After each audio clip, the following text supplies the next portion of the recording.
Welcome back to the NFPT podcast, where we make you feel confident walking into your CPT exam. I'm your host, Erin Mahoney, General Manager of NFPT and longtime certified personal trainer.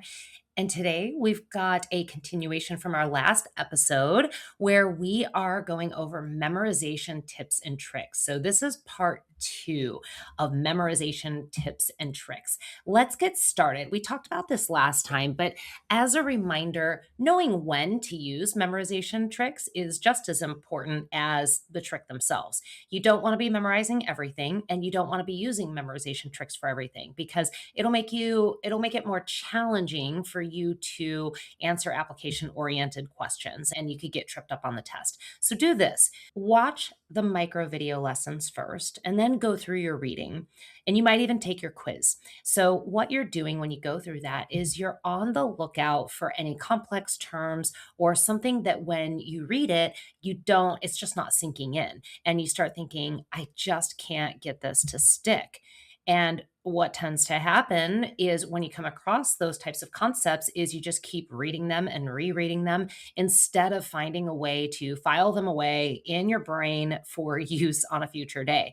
So that's when you want to be looking at using memorization tricks. And you also will probably want to use them for any kind of new or unusual terms. Surprise, there are going to be new terms for you, and it'll feel like learning a foreign language at first, but not forever. And these tricks will help you.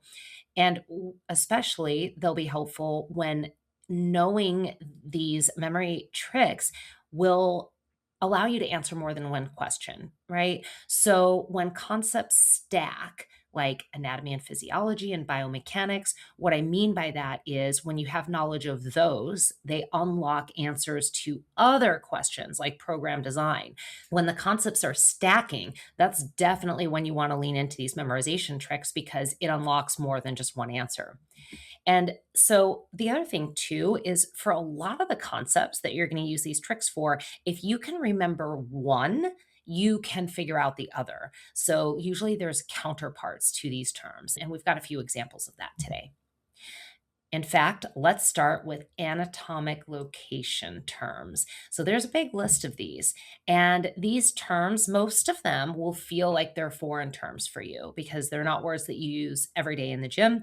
And therefore, because there's a list of them and they all have counterparts, there will be a potential for you to feel overwhelmed when you go through them. So don't panic. You don't need to make flashcards for every single one of them.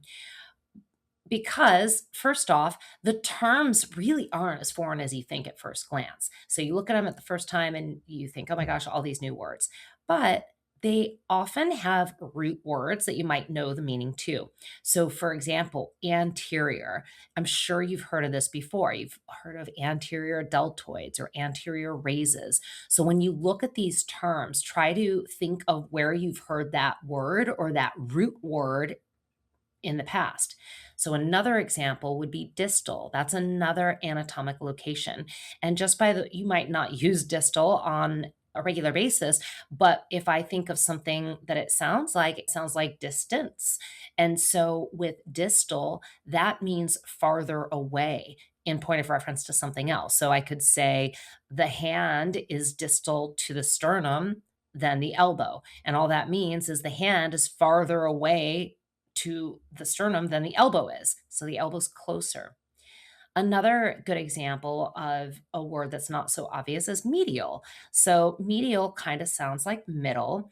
And if we think about medial, you may have heard that with medial deltoids. Those are the deltoids in the middle, right? So medial means closer to the midline of the body. Now, for all three of these and all of your anatomic locations, they each have a counterpart. What that means is if you know what anterior means, in front of, you'll know what posterior means, which is behind or back of. And then you've got distal, farther away, and proximal, which is closer. And medial, you've got closer to the midline of the body. And then the counterpart is lateral, where it's farther away from the midline of the body. So for each of those anatomic terms, you're really only having to memorize half of them because you can figure out the other one with deductive reasoning. And these terms are important because they will stack into larger terms like anterior pelvic tilt. So that seems like a big one, but if we know anterior, that's in front of, and we know pelvic, that's the hips, and tilt. So that means the front of the hips are tilted forward, which is another helpful tip for you. Let's move on to another one. So we've got red versus white muscle fiber types. And in the last episode, we were talking about type 1 versus type 2 muscle fibers. And for these, it's not, you don't need just straight memorization for these. Instead, what I want you to do is search for the answer in the term. So, what about red versus white will help you understand which does which? First off, by the way, red versus white muscle fiber types align with type 1 and type 2 muscle fibers. So red is type 1 and white is type 2. And that's helpful for you because sometimes your questions on the exam will use these interchangeably or they'll use them together. So it might say type 1 red muscle fibers, or it might just say red. So you really want to make sure that you know it all the way around. Now, let's think this through. So we've got red muscle fibers. Why are they called red muscle fibers in the first place? It's because they're redder in color. So you're thinking of the actual color red. And the reason why they're redder in color is because guess what? There's more blood flow to those muscle fibers. And we also know that blood carries oxygen to the muscle tissue. That's the whole point of cardio, right?